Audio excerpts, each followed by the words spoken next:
ଯୁଦ୍ଧର କିଛି ତାରତମ୍ୟ ଥାଏ। ଫରକ ଏତେ ଯେ ନାରୀ ହଉ କି ପୁରୁଷ ହଉ ଯିଏ ରଖିବ ଧର୍ମ ମୁଁ ତାକୁ ରଖିବି। ସେ ଶିଶୁ ହଉ ଧ୍ରୁବପଦ ଶିଶୁ ନୁହଁ 7 ବର୍ଷର ବାଳକ ନୁହଁ। ତପସ୍ୟା ଏମିତି କଲା ଯେ ଧ୍ରୁବପଦ ମୁଁ ତାକୁ ଦେଇ ନଭମଣ୍ଡଳ ପଥରେ ସ୍ୱତନ୍ତ୍ର ଜାଗା ଦେଇଦେଲି। ମୁଁ ପ୍ରହ୍ଲାଦକୁ ଇନ୍ଦ୍ରପଦ ଦେଇଛି ନା ନାହିଁ କହ?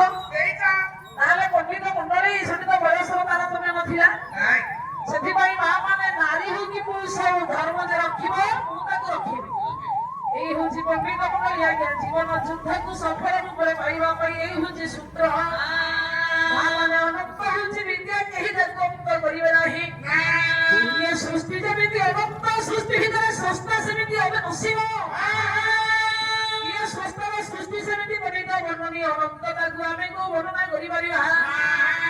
ଏତିକି ବିଶ୍ୱାସ କର ଯିଏ ଧର୍ମ ରଖିବ ପ୍ରଭୁ ତାକୁ ରଖିବ। ହେ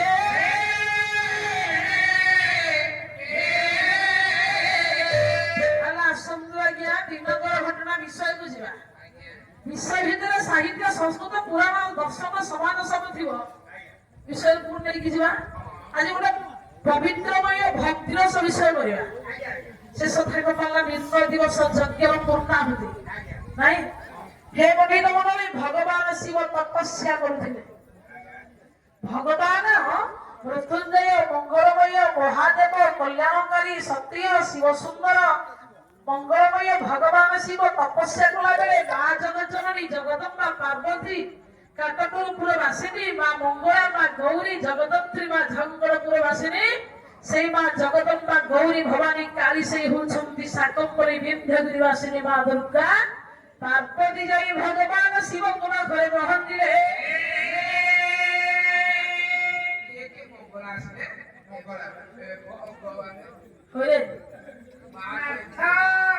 ପ୍ରଭୁ ଶୁଣୁନାହାନ୍ତି।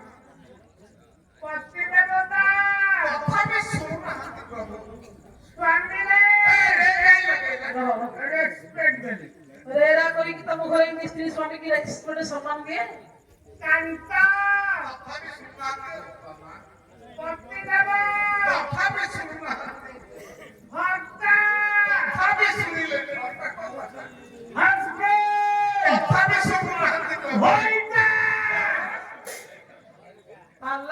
ସଂସ୍କୃତି କି କେତୋଟି ଏମିତି କଳାକାର କଳଙ୍କ କଲେ ତମେ ଯେତେ ସଂସ୍କୃତି କି ବଞ୍ଚେଇବ ଏମିତି କେତେ ଅପସଂସ୍କୃତିଆ ଥିବେ ସଂସ୍କୃତି କି ନଷ୍ଟ କରିଦେବେ। ଥରେ ଆମେ ଝିଅ ପିଲା କଲା ବେଶୀକୁ ଜ୍ଞାନର ଅଧିକାରୀ ଆମେ ପଣ୍ଡିତ 4 ମାସରେ ବିଷୟକୁ ନେଇକି ପାଲା କରିବା। ଏଥିରେ ପଣ୍ଡିତ ଆମେ ଆପଣମାନଙ୍କ ମନକୁ କୋଉ ତୃପ୍ତ କରିପାରିବୁ? ଆମେ କୋଉ ପଣ୍ଡିତ କଳାକାର ଛୋଟିଆ କଳାକାର ଆମେ ଆପଣଙ୍କୁ ଅନନ୍ତ ମନକୁ ତୃପ୍ତ କରିପାରିବୁନି ଆଜ୍ଞା। ଯାହା ଶିଖିଛୁ ଆପଣମାନଙ୍କ ଆଗରେ ଗାଇବ ଆପଣ କେବଳ ଖୁସି ଲାଗିବ। ଯାହା 4 ଘଣ୍ଟା ଆପଣ ବସିବେ ଆମ କଥା ଶୁଣିବା ଆଜ୍ଞା। ଏତିକି ପଣ୍ଡିତ ଆପଣମାନଙ୍କ ପାଖରେ ପ୍ରାର୍ଥନା ଆଉ କିଛି ନାହିଁ। ଆମେ ପଣ୍ଡିତ ଆମେ କିଛି ଜାଣିନୁ। ଆମେ କେବଳ ଘୋଷଭକ୍ତ ବଳବନ୍ତ ବିପଦ କଥା ଘୋଷିଛୁ ଆପଣମାନଙ୍କ ଗାଇଦେବୁ। ଖୁସି ଲାଗୁଛି ଡାକିଛନ୍ତି ବୋଲି ସୁଯୋଗ ଦେଇଛନ୍ତି ବୋଲି ପଣ୍ଡିତ ଆମେ ଗାଇଦେବୁ। କିନ୍ତୁ ଆପଣଙ୍କ ହୃଦୟକୁ ତୃପ୍ତ କଲା ଭଳି କଳାକାର ଆମେ ନୁହଁ ଆଜ୍ଞା।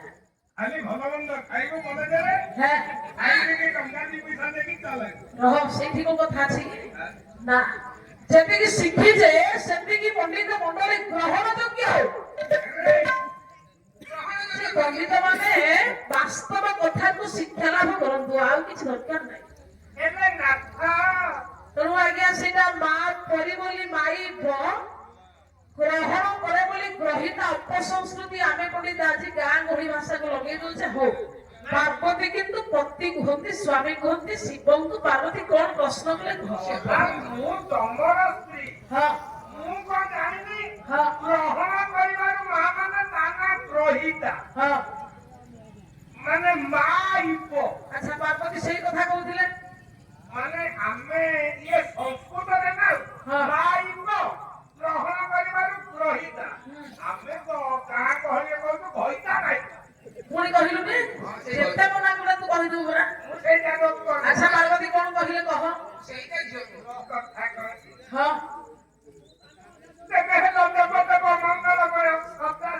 ହଁ ମଙ୍ଗଳମୟ ମୃତ୍ୟୁଜୟ ମହାନ ଦେବ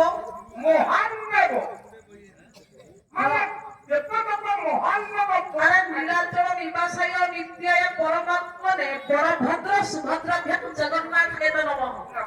କିନ୍ତୁ ଆଗେ ତ ସୁଭଦ୍ରା କହିଥାନ୍ତେ ଆଗେ ତ ଜଗନ୍ନାଥ କହିଥାନ୍ତେ। ଜଗତଗୁରୁ ଶଙ୍କରାଚାର୍ଯ୍ୟ କାହିଁ ଆଗେ ପଣ୍ଡିତ ଲେଖିଲେ ବଳଭଦ୍ର ନୀଳାଚଳ ନିବାସାୟ ନିତ୍ୟାୟ ପରମାତ୍ମନେ ବଳଭଦ୍ର ସୁଭଦ୍ରାଭ୍ୟାମ ଜଗନ୍ନାଥାୟ ନମଃ। ତାମାନେ ଆମ ନୀଳାଚଳ ଧାମରେ ବଡ଼ ଠାକୁର କହିଲେ ବଳଭଦ୍ରକୁ ବୁଝାଯାଏ। ଯିଏ ପଣ୍ଡିତ ଆପଣଙ୍କର ଦେବ ଦେବ ମହାଦେବ ହେ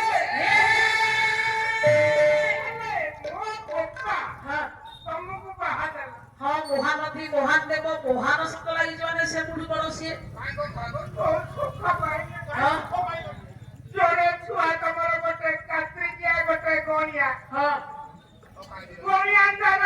ବଡ ପାହାଡ ହାତୀ ବଡ ପାହାଡ ଆଚ୍ଛା କାତ୍ରି କର ହଟା ମୁଣ୍ଡରେ ବାରୁଟା ଅଛି ସତ ସଡା ନମ ତାଙ୍କ ନା ଚୋରା ଯାକ କେତେ ଲେଖାକି ଦି ଭାଇ ଯାକ ସବୁଦିନ ଘରେ କଳା ଗଣ୍ଡ ପାରିବାରିକ ବିଶୃଙ୍ଖଳା ତାଙ୍କ ଘରେ ନାହିଁ ସେଥିପାଇଁ ତାଙ୍କ ନାଁ ରାଜନା ହଉଛି କୈଳାସ ତାଙ୍କ ଘରେ କେତେବେଳେ ବିଶୃଙ୍ଖଳା ନାହିଁ ରେ ତମେ କାହିଁ ଜାଣିବ ତମେ ତ ତମ ବାଟରେ ଗଲ ମୁଁ ସିନା ମା ହେବାରୁ ପିଲା କଥା କହୁନ କଣ କହିବ ମଉରିଆ କଣ କରିବ କାର୍ତ୍ତିକାର ଯୋଉ 6ଟା ମୁଣ୍ଡରେ ବାରୁଟା ଆଖି ଏକ ଆଖି ଦୁଇ ଆଖି ତିନି ଆଖି ଚାରି ଆଖି ପାଞ୍ଚ ଆଖି ଭାଇ ଭାଇ ଭିତରେ ଚପଳିଆ ଏମିତି ଅସ୍ଥିର ଏମିତି ଝଗଡା ଲାଗନ୍ତି ଏଇଟା ହଉଛି ପିଲାଳିଆ କାର୍ତ୍ତିକା ଥବ ତା ହାତ ଥୋଡ଼ ପାହାଡକୁ ହଲେଇ ଆଚ୍ଛା ତୁ ମଣିଷ ହେଇକି ତୋର ହାତୀ ଥୋଡ଼ ପାହାଡ କାର୍ତ୍ତିକା ମଣିଷଟା ତ ସଇଆଟା ହବ ଛିଙ୍କି ଦବ ଯେ ସିଙ୍ଗାରୀ ମୟ ଆଚ୍ଛା ଏଇ କଥା ବାବା କହୁଥିଲେ ଶିବଙ୍କୁ ଗୋଟେ କଥା ହଁ କହୁନ ତମର 22 ଗୁଣ୍ଠରୁ 23 ଗୁଣ୍ଠୁ ନାହିଁ ନାଇଁ ଶିବଙ୍କ ଭଳିଆ ଧନିଆ ଜଗତରେ କି ରାନ୍ଧିବ ତମର ଗୋଟେ ରାଣ୍ଡିଟା କାର ଅଛି ଗୋଟିଏ ବୁଢୀ ଷଣ୍ଢ ଯୁଆଡେ ଗଲା ଘଣ୍ଟାକ 2.5 କିଲୋମିଟର ଜାଣିଛୁ ତମେ ଯଦି ବଡ ଲୋକିଆ ପିଲା ହେଇଥାନ୍ତ ମୋଟା ଚେନ ପକେଇଥାନ୍ତ ଏଣ୍ଡ ସାପ ଦେଖେ ପକେଇଛ ଧଣ୍ଡ ସାପ ବୋଲି କହି ଦେଖିଥିଲୁ ନାଇଁ ଲୋକ ମରିବେ ଗୋରା ହେବେ ସେଇ ପାଉଣ୍ଡ ଶିବଙ୍କର ଏଟା ହଉଛି ଈଶ୍ୱରୀୟ ପ୍ରେମ ଭାବ ତୁ ମୂର୍ଖ ଜାଣିପାରିବୁ ରେ ହେଲେ ଶୁଣ ହଁ କହୁନ ତଥାପି ମୋ ମନରେ ଗଳ୍ପ ଅଛି ହଁ 33 କୋଟି ଦେବତାମାନେ ଯେତେବେଳେ ତମ ପାଦ ତଳେ ମୁଣ୍ଡିଆ ମାରି ଦିଅନ୍ତି ଯେବେ ରାଜା ଇନ୍ଦ୍ର ଐରାବତ ହସ୍ତିରୁ ଓହ୍ଲାଇ ତମ ପାଦ ତଳେ ମୁଣ୍ଡିଆ ମାରେ ମୁଁ ଗର୍ଭରେ ଫାଟି ଗର୍ବ ନୁହଁ ସେଟା ହଉଛି ଆନନ୍ଦ କାହିଁକି କହିଲେ ବସନ୍ତ ବାବୁ କବି ହେଲେ ଗଙ୍ଗାଧର ମେହର ଆଜ୍ଞା କଲା କ୍ୟାନ୍ତ ଲାଗି ସିନା କାମିନୀ ସୁନ୍ଦର କାମିନୀ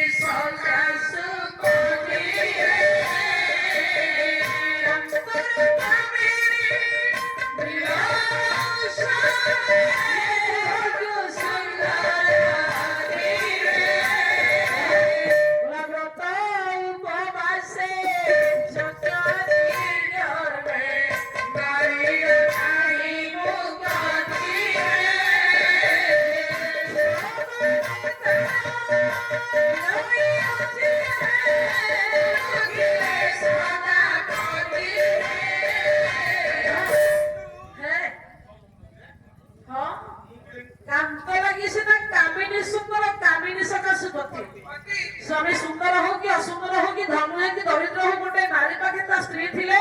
ସେ ନାରୀ ଶୋଭା ବିସ୍ତାର କରେ ବା ସୁନ୍ଦର ଦେଖାଯାଏ ତେଣୁ ପଣ୍ଡିତ ମଣ୍ଡଳୀ ଗୋଟେ ନାରୀର ସ୍ୱାମୀ ନଥିବ ତାଙ୍କୁ ମେଞ୍ଚା ଅଳଙ୍କାର ପିନ୍ଧେଇବା ଦାମୀ ପାଟ ପିନ୍ଧିବା ସେ ସୁନ୍ଦର ଦେଖାଯିବ ସେଥିପାଇଁ ମା ମାନେ ସ୍ୱାମୀ ହଉଛି ସବୁଠୁ ମୂଲ୍ୟବାନ ବ୍ରତ ଉପବାସ ଯଜ୍ଞ ଆଦି କରିବେ ନାରୀର ନାହିଁ ମୁକ୍ତି ମୁଖ୍ୟ ପାଦ ତାର ମିଳଇ ଅଚିରେ ପୃଥିବୀରେ ସଦାପତି ତାହେଲେ ପଣ୍ଡିତ ମଣ୍ଡଳୀ ପାର୍ବତୀ ସେଦିନ ଭଗବାନ ଶିବଙ୍କୁ ନମସ୍କାର କରି ତାଙ୍କ ମହିମା ଉପରେ ଆଲୋକପାତ କରି ଗୋଟିଏ ସୁନ୍ଦର ପ୍ରଶ୍ନ ବାଢିଲେ ହେ ମହାପ୍ରଭୁ ଆପଣ ତେଣେ ବଡ ସଂସାରରେ ସର୍ବଶ୍ରେଷ୍ଠ ଆପଣ ହେଲେ ମହାଦେବ କଣ ପ୍ରଶ୍ନ କହ ହଁ କହୁନ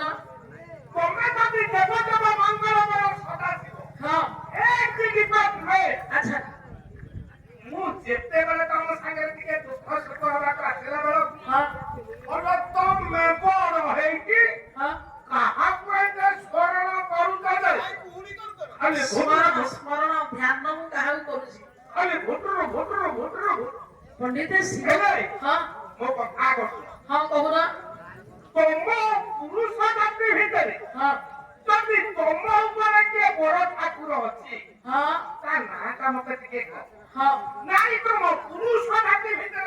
କେହି ବଡ଼ ନାହ ନାହିଁ ଟିକେ ମତେ ଗେଲେଇକି ଡାକ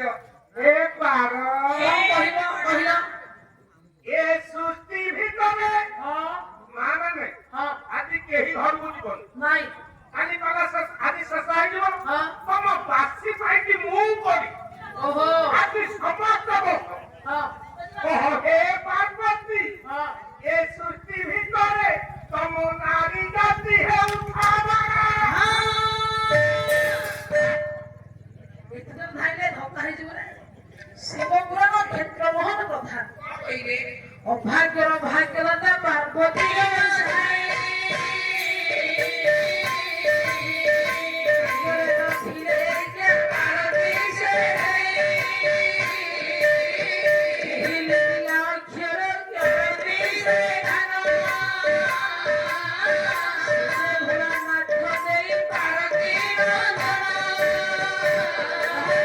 সকল ଅପିଠିଆ ବଳ ତାଙ୍କ ପାଖେ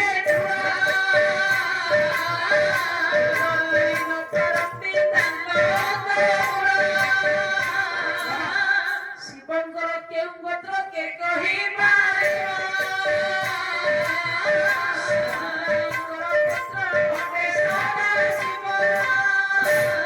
ଅଭାଗ୍ୟର ଭାଗ୍ୟ ଦାତା ହେଲେ ଭଗବାନ ଶିବ ପାର୍ବତୀର ସାଇ ପଣ୍ଡିତ ଆମେ କହୁଛେ ଶିବ ଧନୀ ନୁହଁ ସବୁଠୁ ଧନୀ ଶିବ ଆଜ୍ଞା ତାଙ୍କଠୁ ଧନୀ ଆଉ କେହି ନାହାନ୍ତି ଏକ ନମ୍ବର ଧନୀ ହେଲେ ଶିବ ଜଗତଗୁରୁ ଶଙ୍କରାଚାର୍ଯ୍ୟ କହିଲେ ବ୍ରହ୍ମଦାତା ସୁରତରୁବର ଶଙ୍କର ରତ୍ନଦାତା ବିଦ୍ୟାଦାତା ସରସ ଗୋବିନ୍ଦା ଭୋଗଦାତା ଭବାନୀ ସୂର୍ଯ୍ୟଦାତା ନୟନ ସୁଖକର ଚନ୍ଦ୍ରଦାତା ସୁଧାଂଶୁ ସମରଦାତା ସର୍ବଦେବ ଗୁଣା ମୁକ୍ତିଦାତା ମୁରାରୀ ପାରିବାରିକ ସମସ୍ୟାକୁ ସମାଧାନ କଲା ଭଳି ଶିବ ଭଳି ଦେବତା କୋଉଠି ନାହାନ୍ତି ଆଜ୍ଞା ଆପଣ ଦେଖନ୍ତୁ କୋଣେ ଅନୁକୂଳ ସବୁଠି ଭଗବାନ ଶିବଙ୍କ ମନ୍ଦିର କାହିଁ ବ୍ରହ୍ମାଙ୍କ ମନ୍ଦିର ତ କୋଉଠି ନାହିଁ ବିଶେଷ କରି ଅଧିକ ବିଷ୍ଣୁଙ୍କ ମନ୍ଦିର ଅଛି କି ଶିବ ମନ୍ଦିର ଅଧିକ କାହିଁକି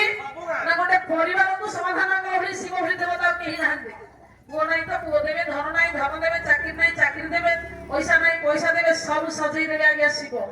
ଶିବଠୁ ବଡ ଧନୀ ଆଉ କେହି ନାହାନ୍ତି କାହିଁକି ନା ବ୍ରହ୍ମା ଦେବେ ଆୟୁଷ କେମିତି ମରିବା କେମିତି ବଞ୍ଚିବା କେମିତି ଟଙ୍କା ରୋଜଗାର କରିବା କେତେ ଯଶ କୀର୍ତ୍ତି ଅର୍ଜନ କରିବା ଏ କଥା ବ୍ରହ୍ମାମଣିରେ ଦେବେ ଆଜ୍ଞା ଶିବ କେତେ ଟଙ୍କାର ମାଲିକ ହବୁ କେତେ ଟଙ୍କା ଇନକମ କରିବୁ ସବୁତକ ଧନ ପଣ୍ଡିତ ଶିବ ଦେବେ ପୁଅ ନାହିଁ ପୁଅ ସବୁଠୁ ବଡ ଧନ ପୁଅ ଯେତେ ଧନ ସଂସାର ଅଛି ତାଠୁ ଧନ କିଛି ନାହିଁ ଆଜ୍ଞା କୋଉଠୁ ପୁଅ ଧନ ଅଛି କିଏ ସେ ପୁତ୍ର ପ୍ରୟୋଜନ ଦ୍ୱାରା ପିଣ୍ଡ ପୁତ୍ର ପ୍ରୟୋଜନ ହିତ ପ୍ରୟୋଜନ ମିତ୍ର ଧନ ସର୍ବ ପ୍ରୟୋଜନ ଅବିଦ୍ୟା ଜୀବନ ଶୂନ୍ୟ ଦିଗ ଶୂନ୍ୟ ସବଧର ଅପୁତ୍ରିକ ଗୃହ ଶୂନ୍ୟ ସର ଶୂନ୍ୟ ଦରିଦ୍ରତା ତାହେଲେ ପଣ୍ଡିତ ମଣ୍ଡଳୀ ପୁଅ ନଥିଲେ ଘର ସୁନ୍ଦର ଦେଖାଯିବ ମେଞ୍ଚ ଟଙ୍କା ଥାଉ ସୁନା ଥାଉ ଆଜ୍ଞା ଯଦି ପୁଅ ନାହିଁ ଘର ସବୁ ଅନ୍ଧାର ସବୁଠୁ ମୂଲ୍ୟବାନ ସମ୍ପତ୍ତି ହଉଛି ପୁଅ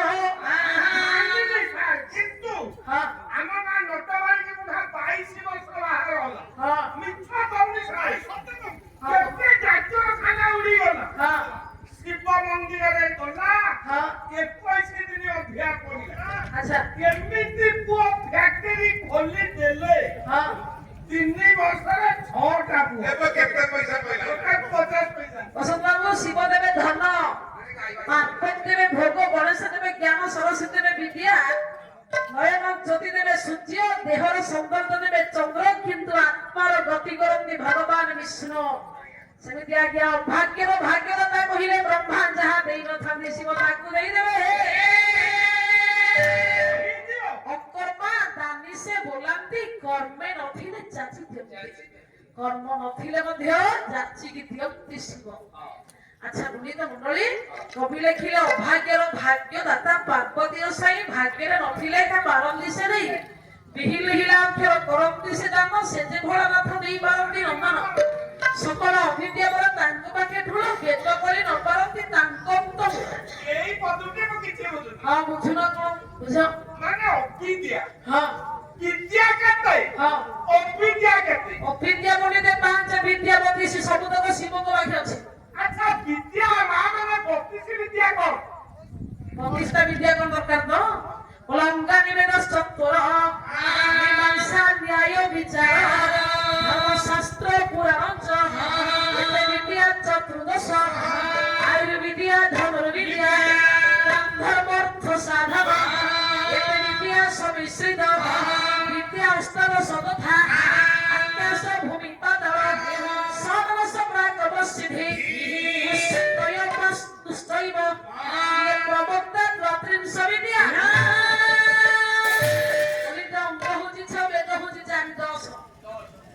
ମୀମାଂସା ନ୍ୟାୟ ବିଚାର ଧର୍ମଶାସ୍ତ୍ର ମିଶିକି 14 ଆୟୁର୍ବିଦ୍ୟା ଧନୁର୍ବିଦ୍ୟା ଗାନ୍ଧର୍ବ ବିଦ୍ୟା ଅର୍ଥଶାସ୍ତ୍ର 18 ଆକାଶ ଭୂମି ପାତାଳ 21 ପଣ୍ଡିତ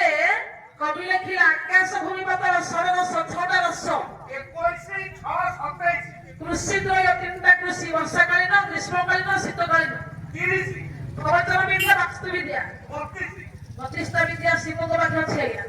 ଅବିଦ୍ୟା ପାଞ୍ଚେ ଅହଙ୍କାର ବଳଦ କାମଗ୍ରଥ ନସଂଶ୍ରିତା କମଳ ଦେହସୁ ପ୍ରତିଶୋଧం ୟସୁୟୋଗା ଅନେକ ଚିତ ବିଭ୍ରାନ୍ତ ମୋହଜନ ସମୃତା ରସନ୍ତେ କାମ ଭୋଗେଷୁ ପକ୍କନ୍ତି ନରକେଷୁ ଯାଇ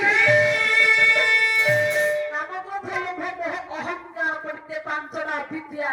ଏ 5ଟା ଅବିଦ୍ୟା ପଡ଼ିତେ ମଣିଷ ଭିତରେ ଯଦି ଗ୍ରାସ କରିବ ମଣିଷ ଅନ୍ଧାର ଆଡ଼କୁ ଗ୍ରାସ କରିବ ସେଥିପାଇଁ ଗୋଟେ ମଣିଷକୁ ଭଲ ଶିବ କରିପାରିବେ ମନ୍ଦ ବି କରିପାରିବେ ତାଙ୍କ ପାଖେ ସବୁତକ ଶକ୍ତି ଅଛି ହେଲେ ପ୍ରଭୁ ହଁ ତମକୁ ଯୋଉ ପ୍ରଶ୍ନଟି ମୁଁ ପଚାରିଛି ହଁ ମତେ ଉତ୍ତର କରିଦେଲେ ହଁ ମୁଁ ସାଙ୍ଗେ ସାଙ୍ଗେ ଘରକୁ ଯିବି ତମେ କହୁଛ ନାରୀ ପୁରୁଷ ଭିତରେ ଶ୍ରେଷ୍ଠ କିଏ ସେ ମୁଁ କାହାକୁ ତପସ୍ୟା କରୁଛି ତମ ଉପରେ ଯଦି ତମ ପୁରୁଷ ଭିତରେ କିଏ ଜଣେ ଅଛ ହଁ ତମେ ତାକୁ ସ୍ମରଣ କରିବ ସିଏ ବଡ ବୋଲି କହୁଛ ହଁ ତା ନାଁ କହିଦିଅ ହଁ ନାଇଁ କବି ତମ ଭିତରେ କେହି ନା ହବ ଆଚ୍ଛା ଏ ପାର୍ବତୀ ହଁ ଏ ସୃଷ୍ଟି ଭିତରେ ହଁ ତମ ନାରୀ ଜାତି ହଉଛି ସବୁଠୁ ହେଠି ନିକଟ ତାହେଲେ ପଣ୍ଡିତ ଶିବ ଯେତେବେଳେ ଅହରହ ତପସ୍ୟା କରନ୍ତି ତାଙ୍କ ଭିତରେ ଆଉ କିଏ ଶ୍ରେଷ୍ଠ ନଥିଲେ ସେ କଣ ଡାକନ୍ତେ କାହାକୁ କି ଏଇଠି ମା ମାନେ ବସିଛନ୍ତି ହଁ। ଆମେ ଖାଇବାରେ ବଡ ହଁ ପିନ୍ଧିବାରେ ବଡ ଆଚ୍ଛା ଲଗେଇବାରେ ବଡ ହଁ ସକାଳ ରାତି 10ଟା ପର୍ଯ୍ୟନ୍ତ ଆଚ୍ଛା ରହ ବସନ୍ତ ବାବୁ ନାରୀ ହଉଛି ସେବାର ଅଧିକାରୀ ପୁଅ ସେବା କର୍ତ୍ତବ୍ୟ ଧର୍ମ ତା ପାଖେ ସବୁତକ ଶକ୍ତି ଅଛି କିନ୍ତୁ ସନ୍ତୁଷ୍ଟ ଅସନ୍ତୁଷ୍ଟ ସବୁ ସିଏ କାର୍ଯ୍ୟ କରିପାରେ ବୋଲି ସବୁ ସହ୍ୟ କରି ଯେତେବେଳେ ପଣ୍ଡିତ ଶ୍ରମ କରିଥାଏ ପରିବାରର ମଙ୍ଗଳ ପାଇଁ କିନ୍ତୁ ଶ୍ରମର ମୂଲ୍ୟ ପଣ୍ଡିତ ତାକୁ କେହି ଦେଇନଥାନ୍ତି ଚାକିରି ଶେଷକୁ ଦରମା ନାହିଁ ଆଜ୍ଞା ସେଇ ହଉଛି ନାରୀ ତାର ମୂଲ୍ୟ କିଏ କହିବ ବସନ୍ତ ବାବୁ ଭଗବାନ ଶିବ ପଣ୍ଡିତ ଆଜ୍ଞା ସେଦିନ ଉତ୍ତର ଦେଲେ ମୁଁ ଅନ୍ତରାତ୍ମାରେ କାହାକୁ ଗୁରୁ ରୂପରେ ସ୍ଥାପନ କରିଛେ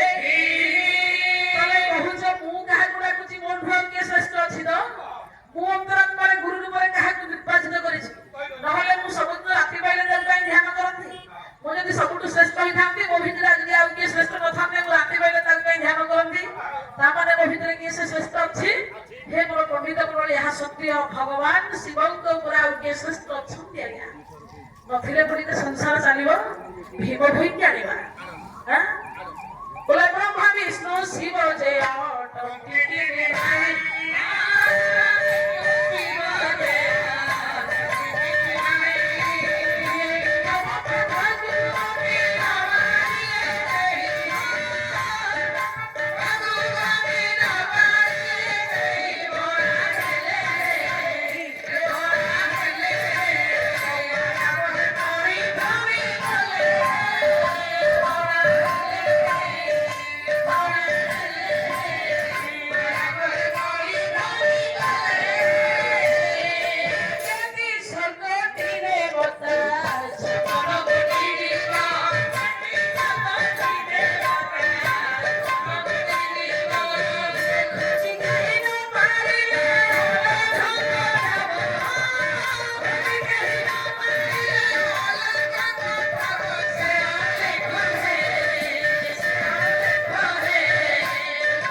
ନିଗମ ପଥକୁ ବର୍ଣ୍ଣିତ କରିଲେ ସେଇ ବଣା ହେଲେ ମାୟା ମୋହେ ପଡି ଭ୍ରମିଗଲେ ଆଜ୍ଞା ସିଏ ତ ମାୟା ମୋହରେ ପଡିଗଲା ଆମେ କୋଉଠି ପଥକୁ ଯାଇପାରିବା ସିଏ ପଡିତେ ବଣା ହେଇଗଲେ ସେଠିକି ଯାଇପାରିଲେନି ଆମେ ଯାଇପାରିବା ପୁଣି କବି ଲେଖିଲେ 33 କୋଟି ଦେବତା 56 କୋଟି ଜୀବ ଖୋଜି କେହି ନ ପାଇଲେ ଅଲେଖଙ୍କ ଠାବ ସେ ଅଲକ୍ଷରେ 21 ଗୁରୁ ମାନ ଟେକ ତା ମାନେ ପଣ୍ଡିତ ଅଲେଖ ମହିମା 21 ବ୍ରହ୍ମାଣ୍ଡ ମଧ୍ୟରେ ସେମିତି ବୋଲିକି ଟେକି ହେଇଛି ସେଠିକି କିଏ ସେ ମଣିଷ ଯିବେ କି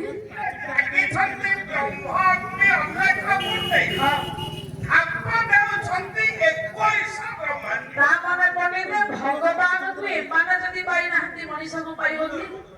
କିନ୍ତୁ ପଣ୍ଡିତ ଭାବନି ଯେ ଭଗବାନଙ୍କୁ ଆମେ ପାଇବାନି ବିଶ୍ୱାସ ବଳେ ହରି ଥାଇ ଅବିଶ୍ୱାସର ନ ଆସି ପଣ୍ଡିତ ପାଇବେ ବାଟ ଦେଇକି ଯା ନ ପାଇଲେ ମଝେ ନାହିଁ ପଣ୍ଡିତେ ଖରାପ ବାଟରେ ଗଲେ ମଣିଷ ହନ୍ତସନ୍ତ ହବନି ନା ତାକୁ ପଣ୍ଡିତେ କିଏ ସେ ପାଇକି କାହାକୁ କିଏ କଷିଛି କି ତା ମୁଣ୍ଡ କିଏ କରିଛି କି କିନ୍ତୁ ମାର୍ଗ ଦେଇ ଯାଅ କାହିଁକି ନା ପଣ୍ଡିତେ ଓମ ହଉଛି ଏକାକ୍ଷର ବ୍ରହ୍ମ ଓମ ଏକାକ୍ଷର ବ୍ରହ୍ମ ପଣ୍ଡିତ ମଣ୍ଡଳୀ ଆପଣ ଜାଣିଛନ୍ତି ଓମ ଲେଖିଲା ବେଳେ ପ୍ରଥମେ ପଣ୍ଡିତ ଆପଣ ଚନ୍ଦ୍ରବିନ୍ଦୁ ମାତ୍ରା ଉର୍ଦ୍ଧ୍ୱରେ ପାଇବେ ଏ ଯୋଉ ଚନ୍ଦ୍ରବିନ୍ଦୁ ମାତ୍ରା ତା ତଳେ ଗୋଟେ ଅର୍ଦ୍ଧ ମାତ୍ରା ଗୋଟେ ଅର୍ଦ୍ଧ ଚନ୍ଦ୍ର ଅଛି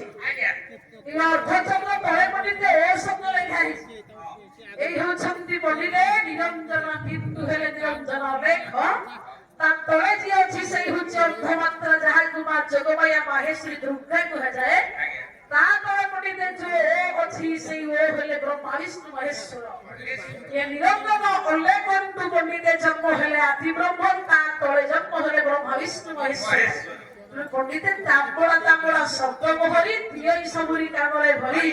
ଶିବଙ୍କର ତମରୁ ତାପରା କହିବାର ଅର୍ଥ ତମଠୁ କିଏ ସେ ବଡ଼ ଅଛି ତମେ ମୃତ୍ୟୁଞ୍ଜୟ ବୋଲି ଅହଙ୍କାର କରନି ତାମାନେ ପଣ୍ଡିତ ମଣ୍ଡଳୀ ଭଗବାନ ବ୍ରହ୍ମ ବିଷ୍ଣୁ ଶିବଙ୍କର ପିତା ହେଲେ ନିରଞ୍ଜନ ଆପଣଙ୍କର ପଣ୍ଡିତ ବ୍ରହ୍ମାଣ୍ଡ ଭୂଗୋଳ କବି ହେଲେ ବଳରାମ ଦାସ ବୋଲା ନଥିଲା ଏ ସୃଷ୍ଟି ପ୍ରଳୟ ଉତ୍ପତ୍ତି ନଥିଲା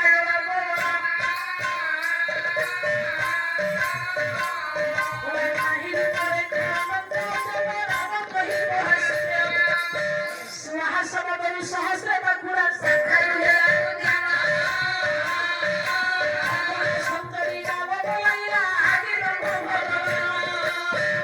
শ্রীকৃষ্ণ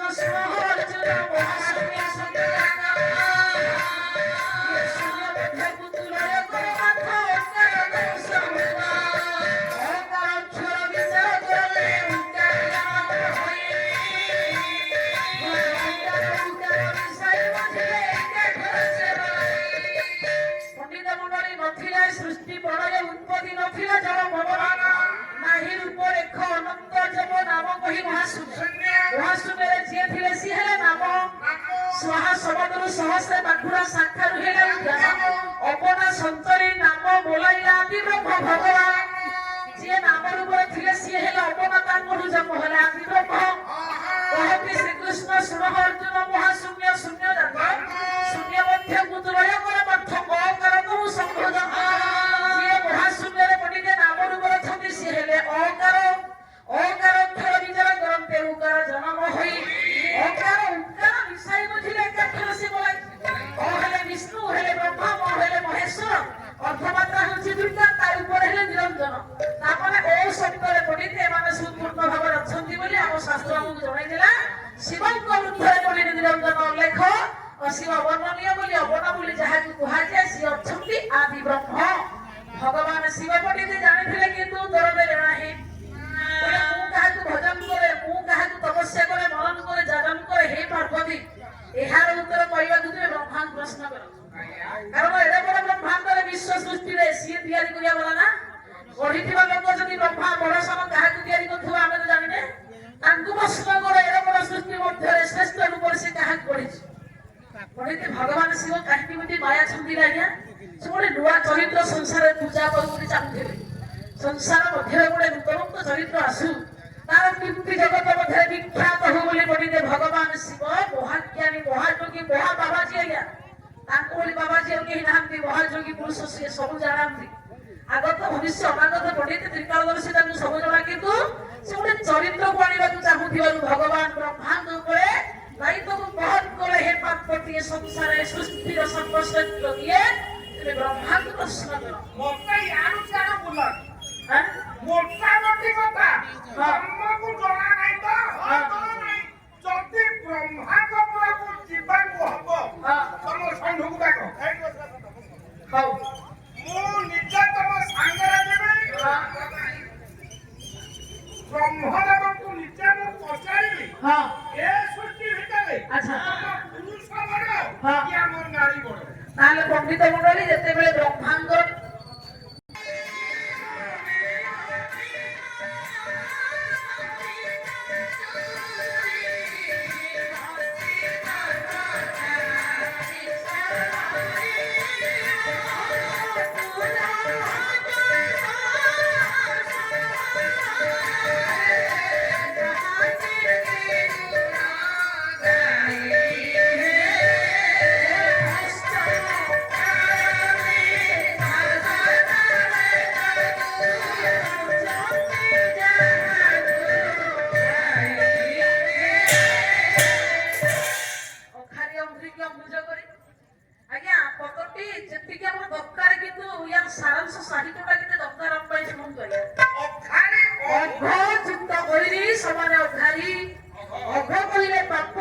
ବଳିରେ ଯିଏ ସେ ଭଗବାନ ବିଷ୍ଣୁ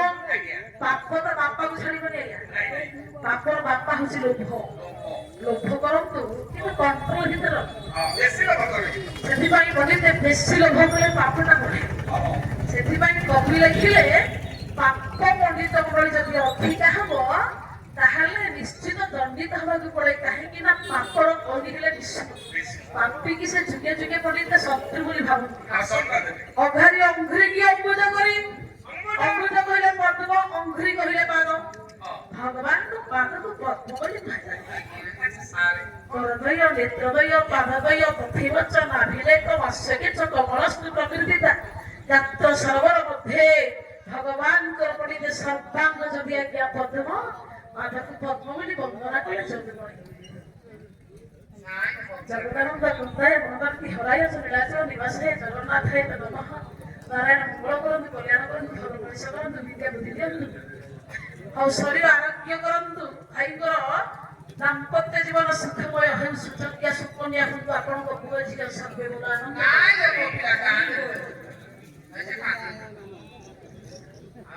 ବାପା ଅକ୍ଷୟ ବେହେରା, ପୁଅ ଲୁପ୍ତିତ ବେହେରା। ଲୁପ୍ତିତ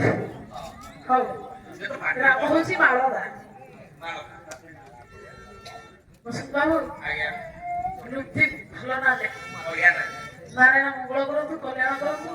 ପୃଥିବୀର ଶରୀର ଆରୋଗ୍ୟ କରି ଭଲ ମଣିଷ କରନ୍ତୁ, ବିଦ୍ୟା ବୁଦ୍ଧି ଦିଅନ୍ତୁ। ସର୍ବେ ବୋଲ ଆନନ୍ଦ କୁମାର।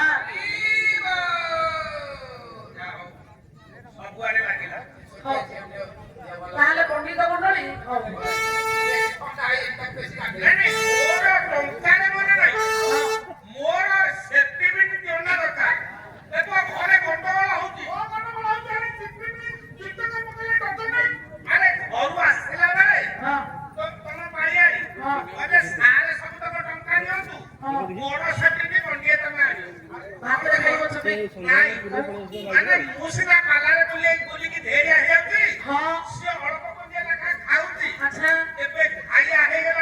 ବହୁତ ମୋଟା ହେଇଗଲେ ତ ହଉ।